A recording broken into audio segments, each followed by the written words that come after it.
ഒരു വാക്ക് പ്രാർത്ഥിച്ചുകൊണ്ട് നമുക്ക് ദൈവസന്നിധിയിൽ നമുക്ക് ഈ പഠനം നമുക്ക് വീണ്ടും തുടരാം. സ്നേഹാന ദൈവമേ, ഞങ്ങളുടെ സ്വർഗീയ പിതാവേ, നന്ദിയോടെ സ്തുതിക്കുന്നു. ഉന്നതനും ഉയർന്നിരിക്കുന്നവനും ശാശ്വതവാസിയും പരിശുദ്ധനുമായിരിക്കുന്ന അവിടുത്തെ തിരുനാമത്തെ സ്തുതിക്കുകയാണ് ദൈവമേ.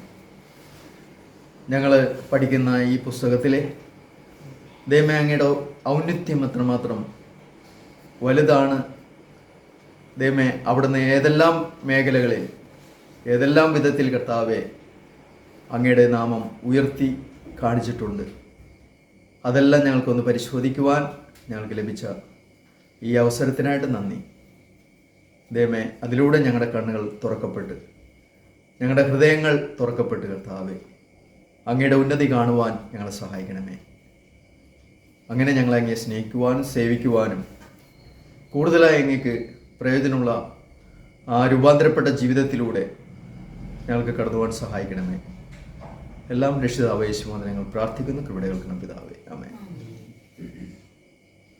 ഓക്കെ, നമ്മൾ ചിന്തിക്കുമ്പോൾ യേശു പ്രവാചകന്മാരെക്കാളും ശ്രേഷ്ഠൻ, അല്ലെങ്കിൽ പ്രവാചകന്മാരെക്കാളും അവൻ്റെ ഔന്നത്യം വലുതാണ് എന്ന് കാണിച്ചിരുന്ന ഒരു ഭാഗമാണ് നമുക്ക് എബ്രായ ലേഖനത്തിലെ 1-ാം അധ്യായത്തിൻ്റെ 1-ാം വാക്യത്തിൽ തന്നെ പ്രത്യേകിച്ച് നമുക്ക് കാണാൻ സാധിക്കും.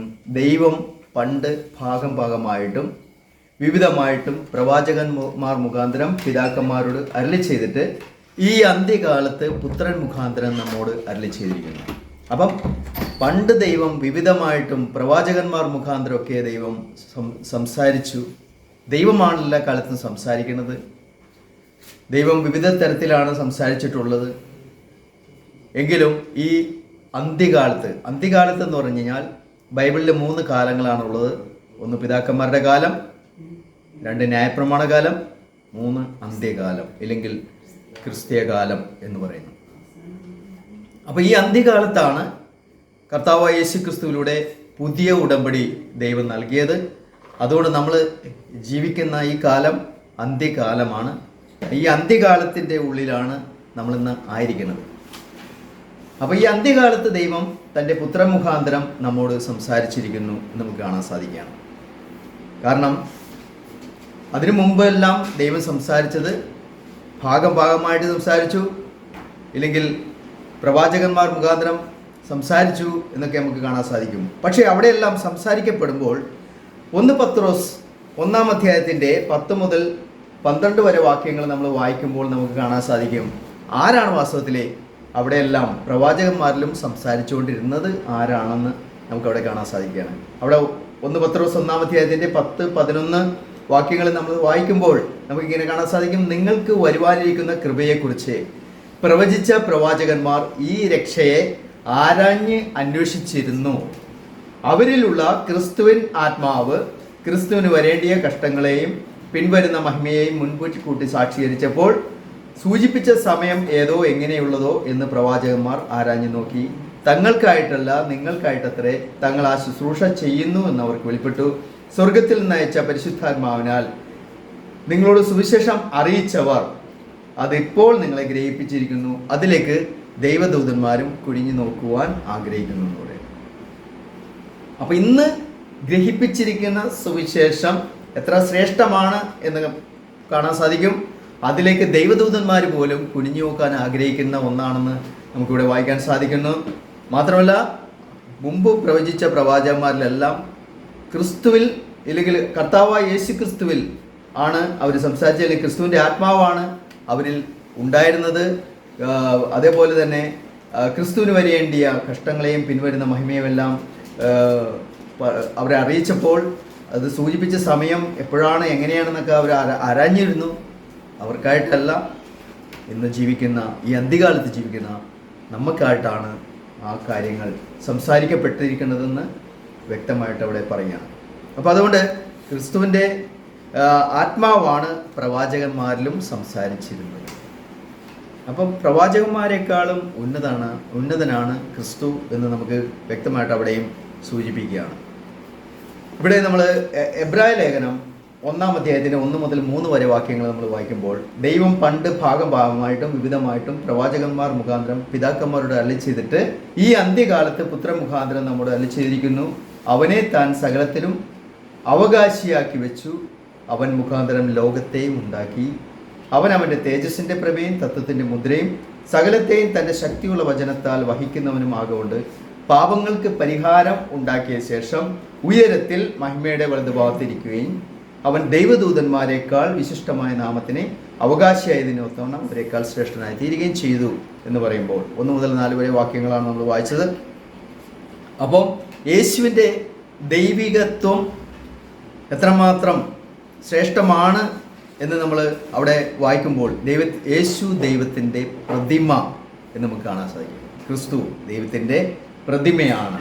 നമുക്ക് അവൻ്റെ തേജസ്സിൻ്റെ പ്രഭയും തത്വത്തിൻ്റെ മുദ്രയും നമ്മൾ വായിക്കുകയുണ്ടായി. നമുക്ക് 2 കൊരിന്ത്യർ 4 അധ്യായത്തിൻ്റെ 4 വാക്യത്തിൽ നമ്മൾ വായിക്കുമ്പോൾ 2 കൊരിന്ത്യർ 4 അധ്യായത്തിൻ്റെ 4 വാക്യം നമ്മൾ വായിക്കുകയാണെങ്കിൽ നമുക്കവിടെ കാണാൻ സാധിക്കും, ദൈവപ്രതിമയായ ക്രിസ്തുവിൻ്റെ തേജസ്സുള്ള സുവിശേഷത്തിൻ്റെ പ്രകാശനം ശോഭിക്കാതിരിക്കാൻ ഈ ലോകത്തിൻ്റെ ദൈവം അവിശ്വാസികളുടെ മനസ്സ് കുരുടാക്കി എന്ന് പറയുമ്പോൾ അവിടെ നമുക്ക് കാണാം, യേശു ആരാണ്? മനുഷ്യനാണോ? പ്രവാചകനാണോ? ദൂതനാണോ? അവരെക്കാളൊക്കെ വളരെ വളരെ വലിയവനാണ്. ദൈവപ്രതിമ. എബ്രായ ലേഖനത്തിൽ പറഞ്ഞു അവൻ്റെ തേജസ്സിൻ്റെ പ്രഭ. ഇവിടെ 2 കൊരിന്ത്യരിൽ പറയുന്നു ദൈവപ്രതിമയായ ക്രിസ്തുവിൻ്റെ. അപ്പം വീണ്ടും ഫിലിപ്പി ലേഖനത്തിൽ 2 അധ്യായത്തിൽ നമുക്ക് മനസ്സിലാക്കാൻ സാധിക്കും. ഫിലിപ്പിയ 2:6 മുതൽ നമ്മൾ വായിക്കുമ്പോൾ നമുക്ക് കാണാൻ സാധിക്കുന്ന കാര്യം, അവിടെ ഈ ദൈവപ്രതിമയായ ക്രിസ്തുവിനെ കുറിച്ച്, അല്ലെങ്കിൽ ദൈവത്തിൻ്റെ അവൻ്റെ തേജസ്സിൻ്റെ പ്രഭയാണ്, തത്വത്തിൻ്റെ മുദ്രയാണ് എന്നൊക്കെ പറയുമ്പോൾ നമുക്കവിടെ വായിക്കാൻ സാധിക്കുന്നത് ഈ യേശുവിനെയാണ് നമുക്കിവിടെ ഫിലിപ്പി ലേഖനത്തിൽ അപ്പോസ്തലനായ പൗലോസ് വരച്ച് കാണിക്കുന്നത്. നമ്മളവിടെ വായിക്കുമ്പോൾ നമുക്കിങ്ങനെ കാണാൻ സാധിക്കും, അവൻ ദൈവരൂപത്തിലിരിക്കുകയും ദൈവത്തോടുള്ള സമത്വം മുറുകെ പിടിച്ചുകൊള്ളണമെന്ന് വിചാരിക്കാതെ ദാസരൂപമെടുത്ത് മനുഷ്യ സാദൃശ്യത്തിലായി തന്നെത്താൻ ഒഴിച്ച് വേഷത്തിൽ മനുഷ്യനായി വിളങ്ങി തന്നെത്താൻ താഴ്ത്തി ക്രൂശിലെ മരണത്തോളം അനുസരണമുള്ളവനായി തീർന്നു. അപ്പം അവൻ തന്നെത്താൻ താഴ്ത്തി ക്രൂശിലെ മരണത്തോളം അനുസരണമുള്ളവനായി തീർന്നു. ഏതവസ്ഥയിൽ നിന്ന്? അവൻ ദൈവരൂപത്തിലിരിക്കും. അപ്പം കൊരിന്ത്യർ ലേഖനത്തിൽ നമ്മൾ വായിച്ചു അവൻ ദൈവപ്രതിമയാണ്. എബ്രായ ലേഖനത്തിൽ നമ്മൾ കാണിച്ചിരുന്നു അവൻ്റെ തേജസ്സിൻ്റെ പ്രഭയാണ്. ഫിലിപ്പിയ ലേഖനത്തിൽ നമ്മൾ വായിക്കുന്നു അവൻ ദൈവരൂപത്തിൽ ഇരിക്കുക, ദൈവത്തോടുള്ള സമത്വം മുറുകെ പിടിക്കാതെ താഴേക്ക് വന്നു. കൊലോസ്യർ 1:15 വാക്യം വായിക്കുമ്പോൾ നമ്മളെല്ലാ വാക്യങ്ങളും നമ്മളിങ്ങനെ പരിശോധിച്ച് നമ്മൾ കടന്നു പോകുമ്പോൾ ചിലപ്പോൾ ചില ആളുകൾക്ക് ഇത് മനസ്സിലാകാതെ വരും. അപ്പോൾ കൊലോസ്യർ 1 അധ്യായത്തിൻ്റെ 15 വാക്യത്തിൽ വായിക്കുമ്പോൾ അവൻ അദൃശ്യനായ ദൈവത്തിൻ്റെ പ്രതിമയും സർവസൃഷ്ടിക്കും ആദ്യജാതനും ആകുന്നു. അപ്പം ചില ആളുകൾ ചിന്തിക്കും ആദ്യജാതൻ. ഈ ആദ്യജാതൻ എന്ന് പറയുമ്പോൾ തന്നെ നമുക്കറിയാം ഫസ്റ്റ് ബോൺ. ആളുകൾ ചോദിക്കും മൂത്ത മകൻ, ആദ്യജാതൻ, മൂത്ത മകൻ, അതായത് ദൈവത്തിന് എല്ലാവരെക്കാട്ടിയും മുമ്പ് ഉണ്ടായ മൂത്ത മകൻ. ആ അർത്ഥത്തിലല്ല ഇവിടെ പറയുന്നത്. അപ്പം നമുക്ക് വീണ്ടും ചില വാക്കുകൾ പരിശോധിച്ച് കഴിഞ്ഞാൽ നമുക്ക് അതിനെക്കുറിച്ച് കറക്റ്റായിട്ട് നമുക്ക് തിരിച്ചറിയാൻ സാധിക്കും. ഇവിടെ കൊലോസ്യ ലേഖനം 1 നമുക്ക് കാണാം, 1:15 നമുക്ക് കാണാൻ സാധിക്കും അവൻ അദൃശ്യനായ ദൈവത്തിൻ്റെ പ്രതിമയാണ്. അവൻ അദൃശ്യനായ ദൈവത്തിൻ്റെ പ്രതിമയാണ്. അപ്പം കൊരിന്ത്യർ ലേഖനത്തിലും നമ്മൾ പരിശോധിക്കുകയുണ്ടായി അവൻ ദൈവപ്രതിമയാണ്, അവൻ്റെ തേജസ്സിൻ്റെ പ്രഭയാണെന്ന് എബ്രായ ലേഖനത്തിലും പറയുന്നു. അപ്പോൾ ഈ ഇപ്രകാരമുള്ള ദൈവരൂപത്തിലിരിക്കുന്നവൻ, ദൈവത്തിൻ്റെ പ്രതിമ എന്ന് പറയുന്നവൻ എങ്ങനെ ആദ്യജാതനാവും? അപ്പം ആ അർത്ഥത്തിലാണോ അതിനെക്കുറിച്ച് പറയുന്നത്? ഉദാഹരണത്തിന് നമുക്ക് ചില വാക്കുകൾ നമുക്കിങ്ങനെ നോക്കാം. പുറപ്പാട് പുസ്തകത്തിലെ 4 അധ്യായത്തിൻ്റെ 22-23 വാക്യങ്ങളിൽ നമ്മൾ വായിക്കുമ്പോൾ നമുക്ക് ചില വാക്കുകളുടെ സഹായത്തോടുകൂടി ഇതിന് ഒരു ഉത്തരം കണ്ടെത്താൻ ശ്രമിക്കാം. പുറപ്പാട് പുസ്തകം 4 അധ്യായത്തിൽ നമുക്കിങ്ങനെ കാണാൻ സാധിക്കും. അവിടെ 22-23 വാക്യങ്ങൾ. അവിടെ നമുക്കിങ്ങനെ കാണാം, നീ ഫറവോനോട് യഹോവ ഇപ്രകാരം അരുളി ചെയ്യുന്നു, ഇസ്രായേൽ എൻ്റെ പുത്രൻ എൻ്റെ ആദ്യജാതൻ തന്നെ. എനിക്ക് ശുശ്രൂഷ ചെയ്യുവാൻ എൻ്റെ പുത്രനെ വിട്ടയക്കണമെന്ന് ഞാൻ നിന്നോട് കൽപ്പിക്കുന്നു. അവനെ വിട്ടയക്കുവാൻ സമ്മതിക്കുന്നില്ലെങ്കിൽ ഞാൻ നിന്റെ പുത്രനെ, നിന്റെ ആദ്യജാതനെ തന്നെ കൊന്നുകളയും. അപ്പം നോക്കാം എന്താ ഇവിടെ പറയണത്.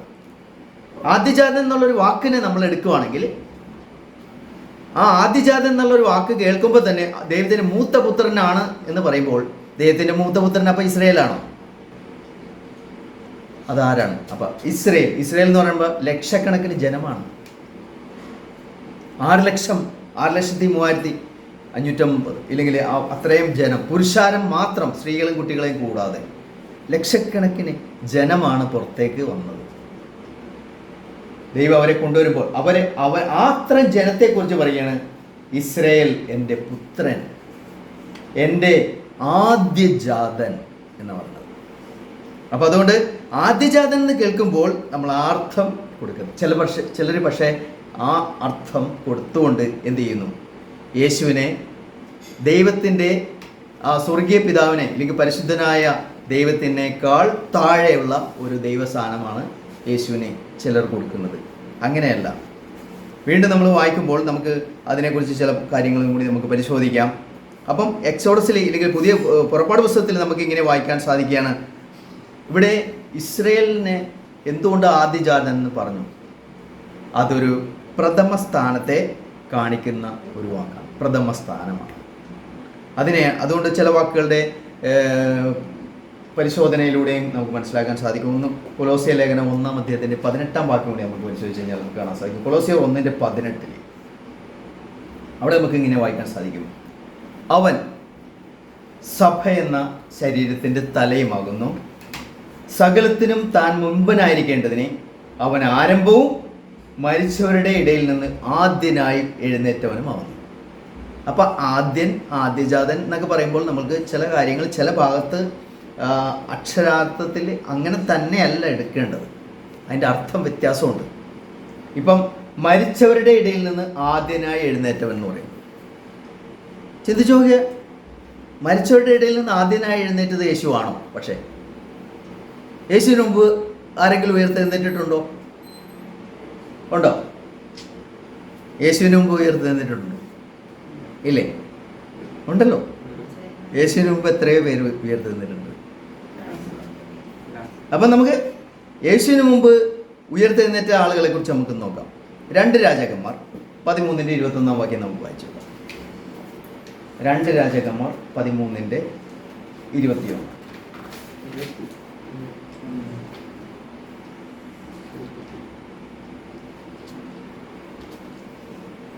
അവിടെ നമുക്ക് വായിക്കാം.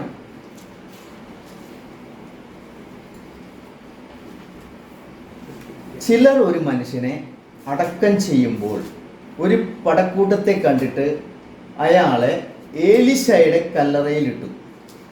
അവൻ അതിൽ വീണ് ഏലീശയുടെ അസ്ഥികളെ തൊട്ടപ്പോൾ ജീവിച്ച് കാലൂന്നി എഴുന്നേറ്റ് നിന്നു. അപ്പം ഏലീശയെ അടക്കം ചെയ്ത ആ കല്ലറയിൽ ഏലീശയുടെ അസ്ഥികളെ ഒരു മൃതശരീരം തൊട്ടപ്പോൾ, മരിച്ച ഒരാളെ അതിലേക്ക് ഇട്ടപ്പോൾ ഏലീശയുടെ അസ്ഥികളെ തൊട്ട ആ വ്യക്തി അല്ലെങ്കിൽ ആ ശരീരം, മൃതശരീരം എഴുന്നേറ്റു.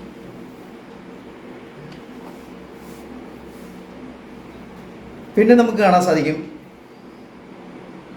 ഏലീശയും ഏലിയാവും ചിലരെ ഉയർത്തെഴുന്നേൽപ്പിച്ചല്ലേ. അത് നമുക്ക് പരിശോധിച്ച് നോക്കിയാൽ മതി. 1 രാജാക്കന്മാർ 17-ാം അധ്യായത്തിൻ്റെ 22-ാം വാക്യത്തിൽ ഏലിയ ഉയർത്തെഴുന്നേൽപ്പിക്കുന്നത് കാണാൻ സാധിക്കും. ഏലിയാവും ഏലീശയും മരിച്ച ആളുകളെ ഉയർത്തെഴുന്നേൽപ്പിച്ചിട്ടുണ്ട്, ഒരു ബാലനെ. അപ്പം കൂടാതെ യേശുവിൻ്റെ മരണത്തിന് മുമ്പ് ഇല്ലെങ്കിൽ ആ മരിച്ച സമയത്ത്, യേശു മരിക്കുന്ന സമയത്ത് ഉയർത്തെഴുന്നേറ്റില്ലേ. അപ്പം മരണസമയം പലരും മത്തായി സുവിശേഷം 27-ാം അധ്യായത്തിൻ്റെ 52-ാം വാക്യം വായിക്കുമ്പോൾ യേശു മരിക്കുന്ന സമയം,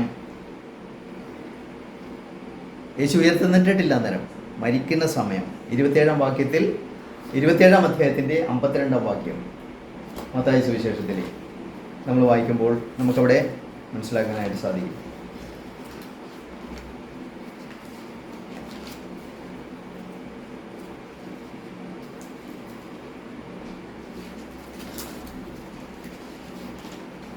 അവിടെ നമുക്ക് ഇങ്ങനെ കാണാൻ സാധിക്കും, ഭൂമി കുലുങ്ങി, പാറകൾ പിളർന്നു, കല്ലറകൾ തുറന്നു, നിദ്ര പ്രാപിച്ച വിശുദ്ധന്മാരുടെ ശരീരങ്ങൾ പലതും ഉയർത്തെഴുന്നേറ്റു. അപ്പൊ യേശുവാണോ ആദ്യമായി ഉയർത്തെഴുന്നേറ്റത് മരിച്ചവരിൽ നിന്ന്? ആദ്യമായിട്ട് ഉയർത്തെഴുന്നേറ്റ ഒരു വ്യക്തി എന്ന് പറയുന്നത് യേശുവാണോ? അല്ല.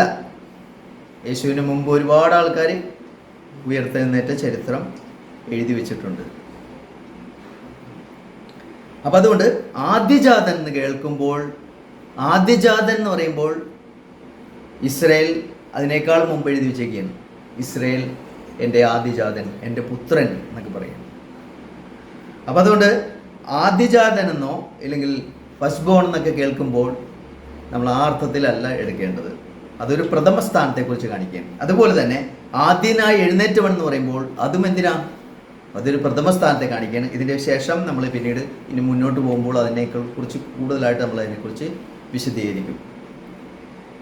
യെശയ്യാവ് 9:6 നമ്മൾ വായിക്കുമ്പോൾ യേശു വീരനാം ദൈവമാണ്, നിത്യപിതാവാണ്. അതായത് വീരനാം ദൈവം എന്ന് പറയുമ്പോൾ മൈറ്റി ഗോഡ്, നിത്യപിതാവ് എന്ന് പറയുന്നത് എറ്റേണൽ ഫാദറാണ്. അപ്പോൾ യേശു ആദ്യജാതനാണോ? ഇല്ലെങ്കിൽ ആദ്യമായിട്ട് ദൈവം എല്ലാ സൃഷ്ടികളും ഉണ്ടാകുന്നതിന് മുമ്പ്, എല്ലാ മനുഷ്യരെയും ദൂതന്മാരെയൊക്കെ ഉണ്ടാക്കുന്നതിന് മുമ്പ് ദൈവം ആദ്യമായിട്ട് ഉണ്ടാക്കിയത്, ഇല്ലെങ്കിൽ തൻ്റെ മകൻ, തൻ്റെ പുത്രൻ എന്ന് പറയുന്ന ആദ്യമായിട്ട് ഉണ്ടാക്കിയ ജനിപ്പിച്ച ഒരു മകനായിട്ടാണോ? അല്ല. യേശുവിനെ പറയണത് അവൻ മൈറ്റി ഗോഡാണ്, എവർലാസ്റ്റിംഗ് ഇല്ലെങ്കിൽ എറ്റേണൽ ഫാദറാണ് അവൻ. അവനാണ് ഇവിടെ വന്നത്. ദൈവത്തെ നമ്മൾ ലാബിൽ ടെസ്റ്റ് ചെയ്യണത് അല്ലെങ്കിൽ പരിശോധിക്കണ പോലെ ദൈവത്തെ നമുക്ക് കീറി മുറിക്കാൻ പറ്റത്തില്ല. ദൈവത്തിനെ നമുക്ക് അങ്ങനെ അല്ല, ദൈവത്തെ ദൈവമായിട്ടാണ് നമ്മൾ കാണേണ്ടത്. ദൈവത്തെ നമ്മുടെ ചെറിയ ബുദ്ധിയിൽ മനസ്സിലാക്കേണ്ടതല്ല. നമ്മുടെ ബുദ്ധി കൊണ്ട് അളക്കുന്നതല്ല ദൈവം. അതുകൊണ്ട് ദൈവത്തെ ദൈവമായി കാണാൻ നമുക്ക് ഈ ലേഖനം നമ്മൾ തീർച്ചയായിട്ടും നമ്മൾ സഹായിക്കും. മുന്നോട്ട് നമ്മൾ പോകുമ്പോൾ നമുക്ക് വീണ്ടും നമുക്ക് അതിനെക്കുറിച്ച് പരിശോധിക്കാൻ സാധിക്കും. യോഹന്നാന്റെ സുവിശേഷം 14:9 യേശു പറയാണ്, എന്നെ കണ്ടവൻ പിതാവിനെ കണ്ടിരിക്കുന്നു, എന്നെ കണ്ടവൻ പിതാവിനെ കണ്ടിരിക്കുന്നു. കാരണം നമ്മൾ വായിച്ച പോലെ അവൻ അവൻ്റെ തേജസ്സിൻ്റെ പ്രഭയാണ്. 2 കൊരിന്ത്യർ പൗലോസ് സൂചിപ്പിച്ച പോലെ അവൻ ദൈവപ്രതിമയാണ്. ഫിലിപ്പി ലേഖനത്തിൽ നമ്മൾ വായിക്കണം, അവൻ ദൈവരൂപത്തിലിരിക്കുകയാണ് താഴേക്ക് വന്നത്.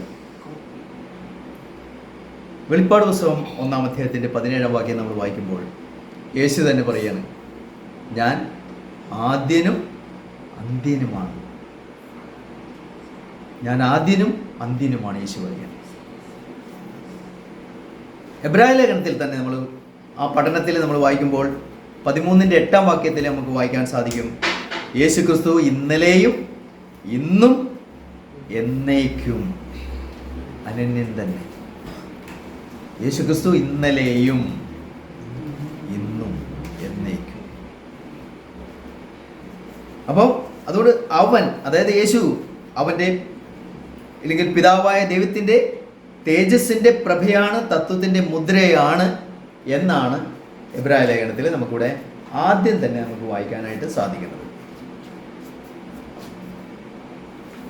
വീണ്ടും എബ്രായ ലേഖനം 1-ാം അധ്യായത്തിൻ്റെ 2-ാം വാക്യം നമ്മൾ ചിന്തിക്കുമ്പോൾ, എബ്രായ ലേഖനം 1-ാം അധ്യായത്തിൻ്റെ 2-ാം വാക്യത്തിൽ, അതായത് അവിടെ പറയണ, ഈ അന്ത്യകാലത്ത് പുത്രൻ മുഖാന്തരം നമ്മോട് അരുളി ചെയ്തിരിക്കുന്നു, അവനെ താൻ സകലത്തിനും അവകാശിയാക്കി വെച്ചു, അവൻ മുഖാന്തരം ലോകത്തെ ഉണ്ടാക്കി. അവൻ മുഖാന്തരം ലോകത്തെ ഉണ്ടാക്കി. നമ്മൾ ഈ കാര്യങ്ങളെല്ലാം നമ്മൾ ഒന്നും കൂടി നമ്മൾ മുമ്പോട്ട് പോകുന്തോറും നമ്മൾ കൂടുതൽ അതിനെക്കുറിച്ച് നമുക്ക് വിശദീകരിച്ച് മുന്നോട്ട് പോകാനായിട്ട് സാധിക്കും. അതുകൊണ്ട് ഈ ഭാഗത്ത് വീണ്ടും നമുക്ക് കാണാൻ സാധിക്കുന്നത്, അവനെ അല്ലെങ്കിൽ അവൻ മുഖാന്തരം ലോകത്തെ ഉണ്ടാക്കി. ലോകത്തെ ഉണ്ടാക്കുവാൻ അല്ലെങ്കിൽ അവൻ മുഖാന്തരം ലോകത്തെ ഉണ്ടാക്കി എന്ന് പറയുമ്പോൾ അവൻ ആരാണ്? സൃഷ്ടാവാണ്. അപ്പം അവൻ മുഖാന്തരം ലോകത്തെ ഉണ്ടാക്കി എന്ന് പറയുമ്പോൾ ഉൽപ്പത്തി പുസ്തകം 1:1 നമുക്ക് കാണാൻ സാധിക്കും, ആദിയിൽ ദൈവം ആകാശവും ഭൂമിയും സൃഷ്ടിച്ചു എന്ന് കാണാം. അപ്പോൾ അവിടെ ആദിയിൽ ദൈവം എലോഹീം ആകാശവും ഭൂമിയും സൃഷ്ടിച്ചു. ആവർത്തന പുസ്തകം 6:4 വാക്യത്തിൽ നമുക്ക് കാണാൻ സാധിക്കും, യഹോവ നമ്മുടെ ദൈവമാകുന്നു. അതായത് യഹോവ എലോഹീം ആകുന്നു. യഹോവ ഏകൻ തന്നെ. നിന്റെ ദൈവമായ യഹോവയെ പൂർണ്ണ ഹൃദയത്തോടും പൂർണ്ണ മനസ്സോടും പൂർണ്ണ ശക്തിയോടും കൂടെ സ്നേഹിക്കാൻ പറയാം. ഉൽപ്പത്തി പുസ്തകത്തിൽ നമ്മൾ വായിക്കുമ്പോൾ 1:2 വാക്യം വായിക്കുന്നത്, ദൈവത്തിൻ്റെ ആത്മാവ് വെള്ളത്തിന്മീതെ പരിവർത്തിച്ചുകൊണ്ടിരിക്കുന്നു, അല്ലെങ്കിൽ പരിവർത്തിച്ചുകൊണ്ടിരുന്നു എന്ന് കാണാം. അപ്പം ഈ ഭാഗങ്ങളെല്ലാം തന്നെ നമ്മൾ പരിശോധിച്ച് നമ്മൾ കൂട്ടി യോജിപ്പിക്കുമ്പോൾ അവിടെ വാസ്തവത്തിൽ അവിടെ ദൈവികത്വത്തെ അല്ലെങ്കിൽ ദൈവത്തിൻ്റെ ഡിവൈൻ നേച്ചറിനെ എങ്ങനെയെല്ലാമാണ് അവതരിപ്പിക്കുന്നതെന്ന് നമുക്ക് കാണാം. ഒരു വാക്യത്തിൻ്റെ അടിസ്ഥാനത്തിലല്ല. ഉൽപ്പത്തി 1-ാം അധ്യായത്തിൽ നമുക്ക് പല വാക്യങ്ങളും നമുക്ക് കാണാൻ സാധിക്കും. 1-ാം അധ്യായത്തിൻ്റെ 1 എലോഹീം ആകാശവും ഭൂമിയും സൃഷ്ടിച്ചു എന്ന് പറയുന്നു. ആവർത്തന പുസ്തകത്തിലെ എലോഹീം ഏകൻ തന്നെ എന്ന് പറയുന്നു. കൂടാതെ ഉൽപ്പത്തിയിൽ 1:2 പറയുന്നു, ദൈവത്തിൻ്റെ ആത്മാവ് വെള്ളത്തിന്മീതെ പരിവർത്തിച്ചു കൊണ്ടിരുന്നു എന്ന് പറയുന്നു. ഉൽപ്പത്തി 1:26 വാക്യത്തിൽ, അനന്തരം ദൈവം നാം നമ്മുടെ ഛായയിൽ അല്ലെങ്കിൽ നാം നമ്മുടെ സ്വരൂപത്തിൽ നമ്മുടെ സാദൃശ്യപ്രകാരം മനുഷ്യനെ ഉണ്ടാക്കാം എന്ന് പറയുന്നു. നാം നമ്മുടെ സാദൃശ്യത്തിൽ അല്ലെങ്കിൽ സ്വരൂപത്തിൽ മനുഷ്യനെ നമ്മുടെ സാദൃശ്യപ്രകാരം മനുഷ്യനെ ഉണ്ടാക്കാം എന്ന് പറയുമ്പോൾ പിതാവിൻ്റെ സാന്നിധ്യം നമുക്കവിടെ കാണാൻ പറ്റും. കൂടാതെ യോഹന്നാൻ 1:3 വാക്യത്തിൽ നമ്മൾ വായിക്കുമ്പോൾ സകലവും അവൻ മുഖാന്തരം ഉളവായി, അതായത് യേശുവിനെ കുറിച്ച് പറയുകയാണ്. ഉളവായതൊന്നും അവനെ കൂടാതെ ഉളവായിട്ടില്ല, അല്ലെങ്കിൽ ഉളവായതല്ല എന്ന് പറയും. അതിൽ വചനമുണ്ടായിരുന്നു, വചനം ദൈവത്തോടു കൂടിയായിരുന്നു, സകലവും അവൻ മുഖാന്തരം ഉളവായി, ഉളവായതൊന്നും അവനെ കൂടാതെ ഉളവായതല്ല. അപ്പം യേശുവിനെ കുറിച്ച് അവിടെ പറയുമ്പോൾ യേശുവിനെ സംബന്ധിച്ച് അവിടെ അവനെ കൂടാതെ ഒന്നും ഉണ്ടായിട്ടില്ല എന്ന് പറയുക. അത് പുത്രൻ്റെ സാന്നിധ്യത്തെ കാണിക്കുക. നമുക്ക് നമ്മുടെ സ്വരൂപത്തിൽ നമ്മുടെ സാദൃശ്യപ്രകാരം മനുഷ്യനുണ്ടാക്കുക എന്ന് പറയുമ്പോൾ പിതാവിൻ്റെ സാന്നിധ്യം കാണിക്കുക. ഇവിടെ പുത്രൻ്റെ സാന്നിധ്യം നമുക്ക് കാണിച്ചു തരും. ഉൽപ്പത്തി 3:22 വാക്യത്തിൽ യഹോവയായ ദൈവം മനുഷ്യൻ നന്മ തിന്മകളെ തിരിച്ചറിയുവാൻ നമ്മിൽ ഒരുത്തനെ പോലെ ആയിത്തീർന്നിരിക്കുന്നു എന്ന് പറയാം. അപ്പോൾ അതുകൊണ്ട് ഈ നാം ആരാണ്? നമ്മിൽ ഒരുത്തനെ പോലെ ആയിത്തീർന്നിരിക്കുന്നു എന്ന് പറയുമ്പോൾ ഈ നാം ആരാണ്? അതാണ് എലോഹീം എന്ന് പറയുമ്പോൾ. അപ്പോൾ ദൈവത്തെ നമുക്ക് കാണാൻ ദൈവികത്വത്തെ നമുക്ക് കാണിച്ചു തരുന്ന കാര്യങ്ങളാണ് ഇതെല്ലാം. ഇത് എല്ലാം നമ്മളൊരു പസിൽ പോലെ ചേർത്ത് നമ്മൾ പഠിക്കുമ്പോഴാണ് നമുക്ക് മനസ്സിലാക്കാനായിട്ട് സാധിക്കുന്നത്. റോമർ 1:19-20 വാക്യങ്ങൾ വായിക്കുമ്പോൾ, റോമർ 1:19-20, അപ്പോൾ ഒരു വാക്യത്തിൻ്റെ വെളിച്ചത്തിലല്ല ദൈവത്തെ നമുക്ക് മനസ്സിലാക്കാൻ സാധിക്കുന്നത്. ദൈവം അവിടെ തന്നെ പറയുന്നത് വളരെ മനോഹരമായിട്ടാണ്. റോമർ 1:19 വാക്യത്തിൽ നമ്മൾ വായിക്കുമ്പോൾ, ദൈവത്തെക്കുറിച്ച് അറിയാവുന്നത് അവർക്ക് വെളിവായിരിക്കുന്നു, ദൈവം അവർക്ക് വെളിവാക്കിയല്ലോ. ദൈവം വെളിവാക്കിയിട്ടുണ്ട്, ദൈവം വെളിവാക്കുകയാണ്. ദൈവം വെളിവാക്കുന്നത് മാത്രമേ നമുക്ക് മനസ്സിലാക്കാനായിട്ട് സാധിക്കുന്നുള്ളൂ. അപ്പം ദൈവത്തെക്കുറിച്ച് അറിയാവുന്ന കാര്യങ്ങൾ ദൈവം നമുക്ക് വെളിവാക്കുന്നുണ്ട്, വെളിവാക്കി. എന്നിട്ട് താഴെ പറയാണ്, അവൻ്റെ നിത്യശക്തിയും ദിവ്യത്വവുമായി അവൻ്റെ അദൃശ്യ ലക്ഷണങ്ങൾ ലോകസൃഷ്ടി മുതൽ അവൻ്റെ പ്രവൃത്തികളാൽ ബുദ്ധിക്ക് തെളിവായി വെളിപ്പെട്ടു വരുന്നു, അവർക്ക് പ്രതിവാദമില്ലാതിരിക്കേണ്ടതിന് തന്നെ. അവൻ്റെ നിത്യശക്തിയും ദിവ്യത്വവും, ഇല്ലെങ്കിൽ അവൻ്റെ അദൃശ്യ ലക്ഷണങ്ങൾ ലോകസൃഷ്ടി മുതൽ അവൻ്റെ പ്രവൃത്തികളാൽ ബുദ്ധിക്ക് തെളിവായി വെളിപ്പെട്ടു വരുന്നു. ദൈവത്തിൻ്റെ ഡിവൈൻ നേച്ചർ ദൈവം വ്യക്തമായിട്ട് വെളിപ്പെടുത്തി തന്നിട്ടുണ്ട്. ദൈവം അത് വെളിപ്പെടുത്തി, ദൈവം നമുക്ക് വെളിവാക്കിയല്ലോ എന്നാണ് റോമാലേഖനത്തിൽ പൗലോസ് അപ്പോസ്തലൻ പറയുന്നത്. ദൈവം നമുക്ക് വെളിവാക്കിയല്ലോ, നമുക്കതിനെ സ്തുതിക്കാം ദൈവത്തെ. നമുക്കത് അറിയിച്ചു തന്നിട്ടുണ്ട് ദൈവം. അപ്പം അതുകൊണ്ട് വീണ്ടും നമുക്ക് കാണാൻ സാധിക്കുന്നതാണ്. അപ്പോൾ ദൈവത്തിൻ്റെ ആ സൃഷ്ടി സമയത്ത്, ഇല്ലെങ്കിൽ ലോകം ദൈവം സൃഷ്ടിക്കുന്ന സമയത്ത് പിതാവിൻ്റെ സാന്നിധ്യം, പുത്രൻ്റെ സാന്നിധ്യം, പരിശുദ്ധാത്മാവിൻ്റെ സാന്നിധ്യം നമുക്കത് വ്യക്തമായിട്ട് കാണിച്ച് തരികയാണ്. എന്നാൽ അത് 3 ദൈവങ്ങളാണോ ഈ പറയുന്നത്? അല്ല, യഹോവ ഏകൻ തന്നെ, എലോഹീം. അപ്പം ദൈവത്തിൻ്റെ നിത്യശക്തിയും അദൃശ്യ ലക്ഷണങ്ങളും ദിവ്യത്വവും ലോകസൃഷ്ടി മുതൽ മനുഷ്യൻ്റെ ബുദ്ധിക്ക് തെളിവായി ദൈവം വെളിപ്പെടുത്തി തരുന്നതുകൊണ്ട് മാത്രമാണ്, അതിൽ നിന്നാണ് നമുക്ക് മനസ്സിലാക്കാൻ സാധിക്കുന്നത്. അപ്പം ദൈവത്തെക്കുറിച്ച് അറിയാവുന്നത് ദൈവം അവർക്ക് വെളിവാക്കിയല്ലോ എന്ന് പറയുന്നത് അതുകൊണ്ടാണ്. യോഹന്നാൻ 14-ാം അധ്യായത്തിൻ്റെ 23-ാം വാക്യം നമ്മൾ വായിക്കുമ്പോൾ യേശു കുറച്ചും കൂടി വ്യക്തമായിട്ട് നമുക്ക് യേശു കാണിച്ചു തരുന്ന ഇതാണ്. യോഹന്നാൻ 14-ാം അധ്യായത്തിൻ്റെ 23-ാം വാക്യത്തിൽ നമുക്കിങ്ങനെ കാണാൻ സാധിക്കും. യേശു അവരോട്, എന്നെ സ്നേഹിക്കുന്നവൻ എൻ്റെ വചനം പ്രമാണിക്കും, എൻ്റെ പിതാവ് അവനെ സ്നേഹിക്കും, ഞങ്ങൾ അവൻ്റെ അടുക്കൽ വന്ന് അവനോടുകൂടി വാസം ചെയ്യും. എന്താ പറയുന്നത്? എന്നെ സ്നേഹിക്കുന്നവൻ എൻ്റെ വചനം പ്രമാണിക്കും, എൻ്റെ പിതാവ് അവനെ സ്നേഹിക്കും, ഞങ്ങൾ അവൻ്റെ അടുക്കൽ വന്ന് അവനോടുകൂടെ വാസം ചെയ്യും. അതാ പറയണത്. അപ്പോൾ അവിടെയും നമുക്ക് കാണാൻ സാധിക്കുന്നത് ആ ദൈവികത്വം, ദൈവത്തിൻ്റെ ഡിവൈൻ നേച്ചർ അവിടെ വ്യക്തമായിട്ട് കാണിക്കുകയാണ്. ഇന്ന് ക്രിസ്ത്യാനിയിൽ വസിക്കുന്നത് ആരാണ്? ഞങ്ങളെന്ന് യേശു പറഞ്ഞു. പിതാവ്, പുത്രൻ, പരിശുദ്ധാത്മാവിലൂടെ പിതാവും പുത്രനും വസിക്കുകയാണ്. അതൊന്നും കൂടി വീണ്ടും ദൈവത്തിൻ്റെ ജ്ഞാനം കൂടുതൽ മനസ്സിലാക്കാൻ ദൈവം മനസ്സിലാക്കി, ദൈവം വെളിപ്പെടുത്തി, അല്ലെങ്കിൽ വെളിവാക്കി കൊടുത്തുകൊണ്ടിരിക്കുമ്പോൾ അപ്പോസ്തലനായ പൗലോസ് റോമർക്ക് എഴുതിയ ലേഖനത്തിൽ 8-ാം അധ്യായത്തിൻ്റെ 9 മുതൽ 11 വാക്യങ്ങളിൽ ഇങ്ങനെ കാണാൻ സാധിക്കും. അവിടെ ദൈവത്തിൻ്റെ ആത്മാവാണ്, ക്രിസ്തുവിൻ്റെ ആത്മാവാണ്, ക്രിസ്തു തന്നെയാണ് നിങ്ങളുടെ ഉള്ളിൽ വസിക്കുന്നത്, ഇല്ലെങ്കിൽ യേശുവിനെ മരിച്ചവരുടെ ഇടയിൽ നിന്ന് ഉയർപ്പിച്ച അവൻ്റെ ആത്മാവാണ് എന്നൊക്കെ പറഞ്ഞുകൊണ്ടാണ് അവിടെ നമുക്കത് വായിക്കാം. ആ വാക്യം നമുക്ക് വായിക്കാം. നിങ്ങളോ ദൈവത്തിൻ്റെ ആത്മാവ് നിങ്ങളിൽ വസിക്കുന്നു എന്ന് വരികിൽ. ആരുടെ ആത്മാവാണ്? ദൈവത്തിൻ്റെ ആത്മാവ് നിങ്ങളിൽ വസിക്കുന്നു എന്ന് വരികിൽ ജഡസ്വഭാവമുള്ളവരല്ല, ആത്മസ്വഭാവമുള്ളവരത്രേ. ക്രിസ്തുവിൻ്റെ ആത്മാവില്ലാത്തവൻ അവനുള്ളവനല്ല.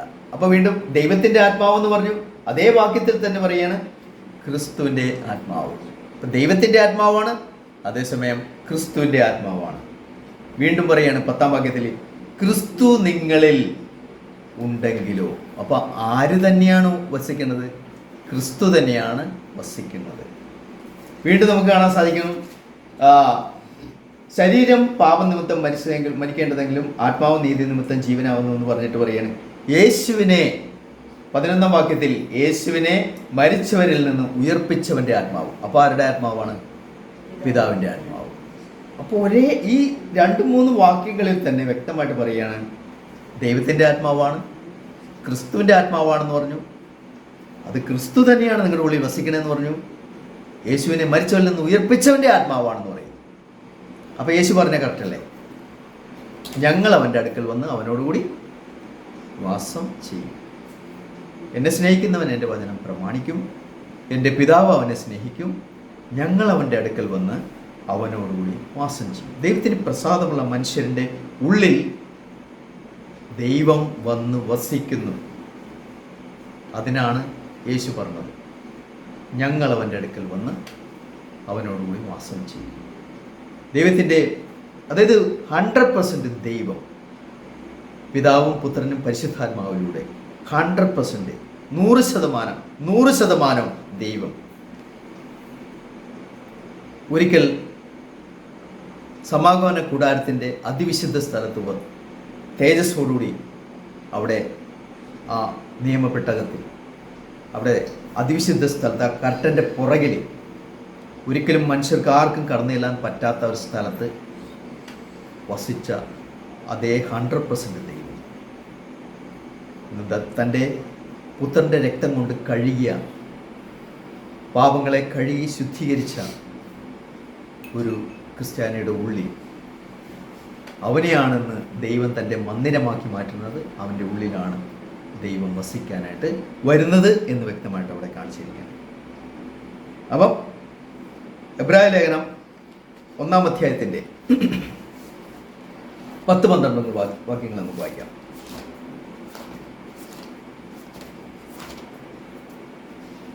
ഒന്നാം അധ്യായത്തിൻ്റെ 10-12 വാക്യങ്ങൾ നമ്മൾ വായിക്കുമ്പോൾ അവിടെ നമുക്ക് വായിക്കാൻ സാധിക്കുകയാണ്,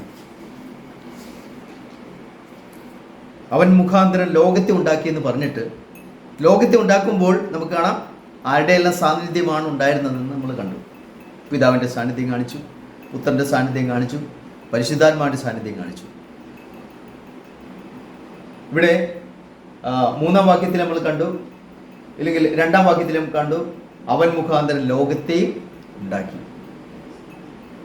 എന്നിട്ട് നമുക്ക് 10-11 വാക്യങ്ങളിലേക്ക് നമുക്ക് വരാം. കർത്താവേ, നീ പൂർവ്വകാലത്ത് ഭൂമിക്ക് അടിസ്ഥാനമിട്ടു. ആരോടാണ് ഈ പറയണത്? 8-ാം വാക്യം വായിച്ചാൽ മനസ്സിലാവും, 1-8 വായിച്ചാൽ മനസ്സിലാവും. പുത്രനോടോ? ആരോടാ പറയണത്? പുത്രനോടോ. ദൈവമേ, നിന്റെ സിംഹാസനം എന്നും എന്നേക്കുമുള്ളത്, നിന്റെ രാജ്യത്വത്തിന്റെ ചെങ്കോൽ നേരുള്ള ചെങ്കോൽ. എന്നിട്ടാണ് താഴേക്ക് പറയുന്നത്, നീ നീതിയെ ഇഷ്ടപ്പെടുകയും ദുഷ്ടതയെ ദ്വേഷിക്കുകയും ചെയ്തിരിക്കാൻ ദൈവമേ, നിന്റെ ദൈവം നിന്റെ കൂട്ടുകാരിൽ പരമായി നിന്നെ ആനന്ദ തൈലം കൊണ്ട് അഭിഷേകം ചെയ്തിരിക്കുന്നു എന്നും. കർത്താവേ, ആരോടാണ് പറയണത്? പുത്രനോട്. കർത്താവേ, നീ പൂർവ്വകാലത്ത് ഭൂമിക്ക് അടിസ്ഥാനമിട്ടു. ആകാശം നിന്റെ കൈകളുടെ പ്രവൃത്തിയാകുന്നു, അവ നശിക്കും, നീയോ നിലനിൽക്കും. അവയെല്ലാം വസ്ത്രം പോലെ പഴകിപ്പോകും, ഉടുപ്പ് പോലെ നീ അവയെ ചുരുട്ടും, വസ്ത്രം പോലെ അവ മാറിപ്പോവുകയും ചെയ്യും.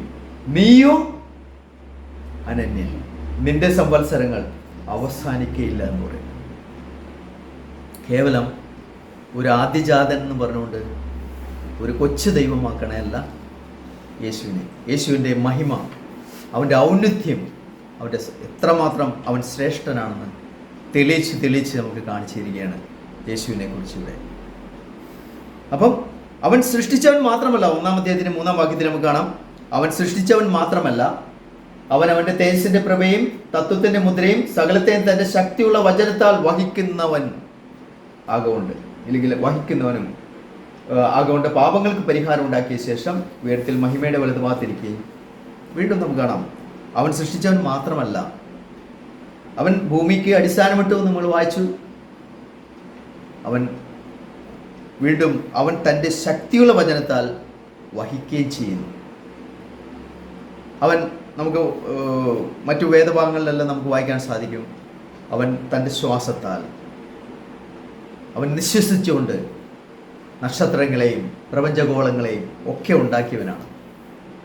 ഉണ്ടാക്കുക മാത്രമല്ല, അവൻ തൻ്റെ വചനത്താലാണെല്ലാം ഉളവാക്കിയത് നമുക്ക് കാണാം. അതേ വചനത്താൽ തന്നെ, അവൻ്റെ ശക്തിയുള്ള വചനത്താൽ വഹിക്കുകയും ചെയ്യുന്നു. അവൻ തന്നെ ഒരു ദിവസം ആകാശത്തെയും ഭൂമിയെയും അതിലുള്ളതിനെല്ലാം നീക്കിക്കളയുകയും ചെയ്യും. 12-ാം വാക്യം നമ്മൾ വായിക്കുമ്പോൾ, ഉടുപ്പ് പോലെ നീ അവയെ ചുരുട്ടും, വസ്ത്രം പോലെ അവ മാറിപ്പോകും, നീയോ അനന്യൻ, നിന്റെ സംവത്സരങ്ങൾ അവസാനിക്കുകയില്ല എന്ന് പറയും. നീയാണ് അനന്യൻ, നിന്റെ സംവത്സരങ്ങൾ ഒരിക്കലും അവസാനിക്കുകയില്ല. നീയാണ് നിലനിൽക്കാൻ പോകുന്നത്. നീ ഉണ്ടാക്കിയതിനെ നിന്റെ കൈകൊണ്ട് താങ്ങി നിർത്തിയിട്ടുണ്ട്. അതുകൊണ്ട് മാത്രം ഇന്ന് ആകാശം, ഭൂമി, സകല പ്രപഞ്ചഗോളങ്ങൾ നിൽക്കുന്നു. ആകാശവും അതിലുള്ളതെല്ലാം, ഭൂമിയും അതിലുള്ളതെല്ലാം, സമുദ്രവും അതിലുള്ളതെല്ലാം അവൻ താങ്ങി അവൻ്റെ ശക്തിയുള്ള വചനത്താൽ നിർത്തുകയാണ്. അതുകൊണ്ട് അവനാണ് പ്രപഞ്ചത്തിൻ്റെ സകലത്തിൻ്റെയും അവകാശി എന്ന് നമുക്ക് അവിടെ കാണാൻ സാധിക്കുകയാണ്.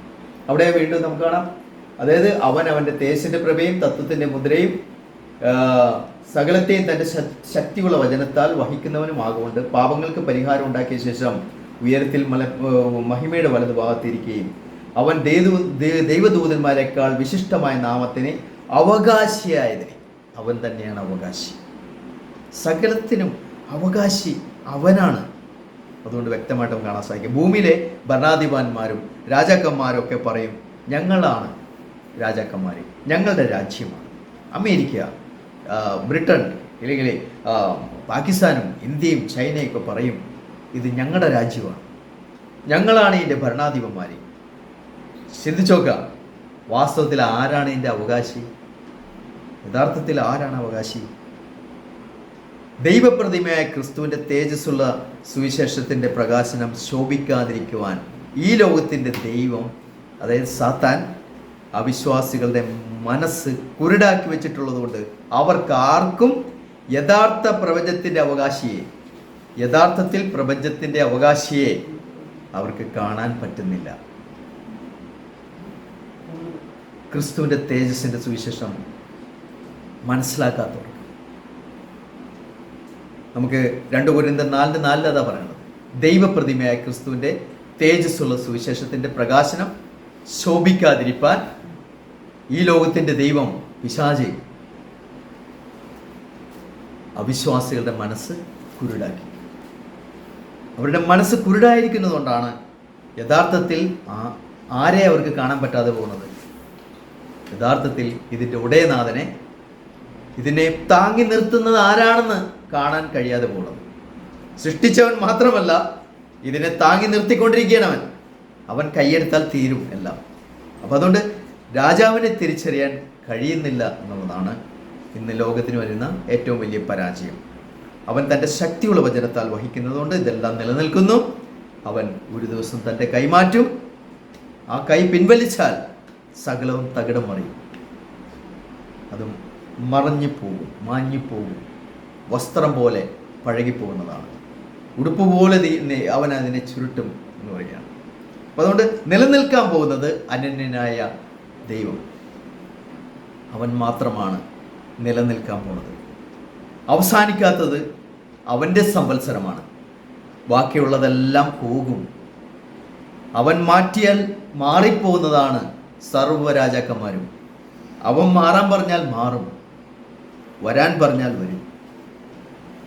അവനാണ് സർവ്വത്തിൻ്റെയും അവകാശി, സകലത്തെയും നിയന്ത്രിക്കുന്നത് അവനാണെന്നുള്ളത് നമുക്ക് വായിക്കുമ്പോൾ മനസ്സിലാക്കാൻ സാധിക്കും. ദാനിയേലിൻ്റെ പുസ്തകമെല്ലാം നമ്മൾ വായിക്കുമ്പോൾ നെബൂഖദ്നേസറിന് ബോധോദയം ഉണ്ടായപ്പോൾ, നെബൂഖദ്നേസറിന് ബുദ്ധി ഉണ്ടായപ്പോൾ അവൻ ആ രാജാവ് തിരിച്ചറിഞ്ഞു. മണ്ടനായി ജീവിച്ച സമയത്ത് അവൻ പറഞ്ഞു, ഞാനാണ് രാജാവ്, ഞാനാണ് അവകാശി, ഇതെല്ലാം എൻ്റെ ധനമാഹാത്മ്യം കൊണ്ട് ഞാൻ സമ്പാദിച്ച എൻ്റെ സ്വന്തം മഹതിയാം ബാബിലോൺ എന്നാണ് അവൻ പറഞ്ഞത്. പക്ഷേ അവനെ കഴുതയെപ്പോലെ, കാളയെപ്പോലെ പുല്ല് തിരിച്ചു കഴിഞ്ഞപ്പോൾ അവന് മനസ്സിലായി, അത്യുന്നതനായവനാണ് വാഴുന്നത്, ഞാനൊന്നുമല്ല. അവൻ വരാൻ പറയുമ്പോൾ വരുന്നു, അവൻ അവകാശിയാക്കി വെച്ചാൽ അവകാശിയാകുന്നു. വാസ്തവത്തിൽ സർവത്തിൻ്റെയും നാഥൻ കർത്താവായ യേശുവാണ് എന്ന് നമുക്ക് വ്യക്തമായിട്ട് കാണാൻ സാധിക്കും. ഇന്ന് അവനെ ആശ്രയിച്ചാൽ അവനോടൊപ്പം നമുക്ക് നിത്യതയിൽ അവനോടൊപ്പം ആയിരിക്കാൻ നമുക്ക് സാധിക്കും എന്നുള്ളതാണ് നമുക്ക് ഈ പഠനത്തിൽ നമുക്ക് മനസ്സിലാക്കാനായിട്ട് സാധിക്കും. അവനാണ് നിലനിൽക്കാൻ പോകുന്നത്, അവനാണ് അനന്യൻ. അവൻ്റെ സംവത്സരങ്ങൾ അവസാനിക്കില്ല. അവൻ ഇന്നലെയും ഇന്നും എന്നേക്കും അനന്യനാണ്. അവനുള്ളവരായ നാം അവനോട് ചേർന്ന് ഞാൻ വസിക്കുമ്പോൾ അവൻ പറഞ്ഞു, ഞാൻ സാക്ഷാൽ മുന്തിരിവള്ളിയാണ്, നിങ്ങൾ എൻ്റെ കൊമ്പുകളാണ്. അപ്പം യഥാർത്ഥത്തിൽ മുന്തിരിവള്ളിയോട് ചേർന്ന് വസിക്കുന്ന കൊമ്പുകൾ അവനോടൊപ്പം നിത്യതയിൽ, അവൻ എന്നേക്കും വസിക്കുന്നതുകൊണ്ട്, അവൻ എന്നേക്കും നിലനിൽക്കുന്നതുകൊണ്ട് അവനോടൊപ്പം നമുക്കും നിലനിൽക്കാൻ സാധിക്കും. നമ്മുടെ വിശ്വാസം, നമ്മുടെ സ്നേഹം, നമ്മുടെ ആശ്രയം, അവനുള്ള നമ്മുടെ സമർപ്പണം, ജീവിതം, അവൻ എന്താണ് നമ്മളിൽ നിന്ന് പ്രതീക്ഷിക്കുന്നത് അതിനനുസരിച്ച് നമ്മൾ മുമ്പോട്ട് പോകുമ്പോൾ, നമ്മുടെ സൃഷ്ടാവിനെ യഥാർത്ഥമായി നമുക്ക് കാണാൻ സാധിക്കുമ്പോൾ അതിനനുസരിച്ച് അവനെ മഹത്വപ്പെടുത്തിക്കൊണ്ട് ജീവിക്കുവാൻ നമുക്ക് സാധിക്കും. വിജയിച്ച ജീവിതങ്ങൾ, അത് തിരിച്ചറിഞ്ഞുകൊണ്ട് ജീവിച്ച അനേകം ദൈവദാസന്മാരും ദൈവത്തിൻ്റെ അനവധി ജനങ്ങൾ, അവർ സത്യത്തിന് വേണ്ടി, ഇല്ലെങ്കിൽ ആ സത്യം തിരിച്ചറിഞ്ഞുകൊണ്ട് കടന്നു പോയപ്പോൾ അവർക്ക് എത്രമാത്രം അവരുടെ ജീവിതത്തിൽ അവർ പരാജയത്തിൽ നിന്ന് ഉയർത്തെഴുന്നേറ്റ് വിജയിച്ച ജീവിതത്തിലൂടെ അവർക്ക് കടന്നു പോകാൻ സാധിച്ചു. ഇന്ന് നമ്മളെയും അതിലേക്കാണ് ദൈവം മുമ്പോട്ട് നയിക്കുന്നത്. അവൻ്റെ കരങ്ങൾ നമ്മളെ പിടിക്കുന്നത് അതാണ്. അവൻ്റെ പരിശുദ്ധാത്മാവ് നമ്മളെ സഹായിക്കുന്നത്, ഉത്സാഹിപ്പിക്കുന്നത് അതാണ്. അവൻ്റെ വചനം നമ്മളെ കണ്ണുകൾ തുറന്നു നിന്നുകൊണ്ട് സഹായിക്കുന്നത് അതാണ്. നമുക്ക് അവൻ്റെ രക്തം നമ്മളെ ശുദ്ധീകരിച്ചത്, വഴി നടത്തുന്നത് അതിനു വേണ്ടിയിട്ടാണ്. ആ നിത്യതയിൽ നമ്മൾ മഹത്വത്തിൽ അവനോടൊപ്പം ചെലവഴിക്കുവാൻ, അവനോടൊപ്പം ഈ ജീവിതം യാത്ര, ഈ ലോകത്തിൽ നിന്നും അപ്പുറത്തേക്ക് പോകാൻ, നിത്യമായ ജീവിതത്തിലേക്ക് യേശുവിനോടൊപ്പം അവിടെ സന്തോഷത്തിൻ്റെയും ആനന്ദത്തിൻ്റെയും അവിടുത്തെ മഹത്വത്തിൻ്റെ ഭവനത്തിൽ നമുക്കും ഒരു ദിവസം ആയിരിക്കാൻ ദൈവം നമുക്ക് തരുന്ന അവസരമാണിത്. നമുക്ക് അതിനായി സ്തുതിക്കാം, നന്ദി പറയാം. പ്രത്യേകിച്ച് എബ്രായ ലേഖനത്തിൽ നമ്മൾ ആദ്യത്തെ ആ ഒരു ഭാഗമാണ് കടന്നു പോകുന്നത്. അനവധി ഭാഗങ്ങൾ നമുക്ക് ചിന്തിക്കാനുണ്ട്. ദൈവം നമ്മളെല്ലാവരും സഹായിക്കട്ടെ. സമയത്ത് ശ്രദ്ധിച്ച എല്ലാവർക്കും പ്രത്യേകമായിട്ട് നന്ദി കരയറ്റിയാണ്. നമുക്കൊരു വാക്ക് നമുക്ക് പ്രാർത്ഥിക്കാം.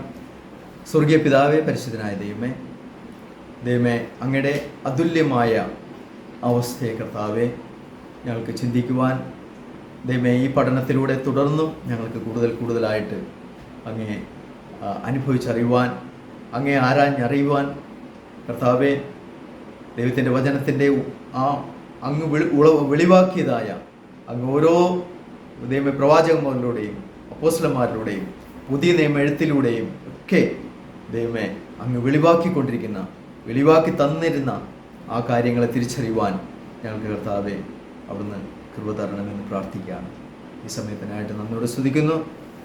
അങ്ങയുടെ സ്വർഗീയ കരങ്ങൾക്കായിട്ട് ദൈവമേ ഞങ്ങളെ താങ്ങുന്നതിനെ ദൈവമേ സ്തുതിക്കുന്നു, ഞങ്ങളെ പരിപാലിക്കുന്നതിനെ സ്തുതിക്കുന്നു. ഞങ്ങൾക്ക് അങ്ങയുടെ സത്യത്തിൽ ജീവിക്കുവാൻ തരുന്ന അവസരങ്ങൾക്കായിട്ട് നന്ദി. യേശുവിൻ്റെ രക്തത്തിനായി സ്തുതിക്കുന്നു കർത്താവേ, അങ്ങയുടെ വചനത്തിനായി നന്ദി. എല്ലാ നന്മകളാലും ഞങ്ങളെ നിറയ്ക്കുന്നതിന് കർത്താവ് സ്തുതിക്കുകയാണ്. എല്ലാം രക്ഷിതാവ് യേശുമാതിരെ ഞങ്ങൾ സമർപ്പിക്കുന്നു. കൃപയുടെ കേൾക്കണമേ ഞങ്ങളുടെ സ്വർഗീയ പിതാവേ.